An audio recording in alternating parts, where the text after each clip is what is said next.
So here we have some waterproof bags.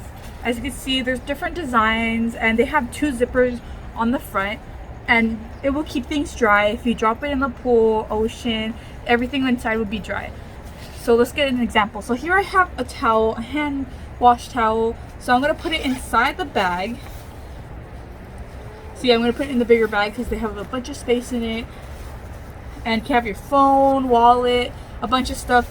And it's pretty big, so you can have like a whole sketchbook or book in here and it will keep it dry. So zip it up. And it even has this clip thing on the side to hang it on your bag. Say that you're on a boat and you drop it in the water, it will keep everything inside dry. So here we have a pool, so I'm just gonna dip it in there and see it'll keep it dry.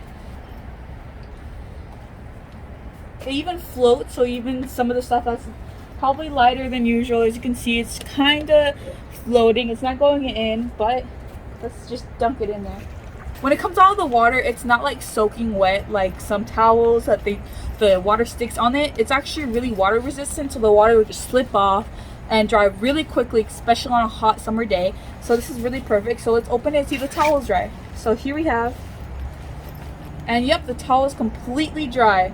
There's not wet, no nothing, so you can keep your towel. See no wetness. You can keep your towels or valuable things dry inside the bag. And you can see it comes in different designs, colors, shapes, sizes. And yeah, I hope you enjoyed the video.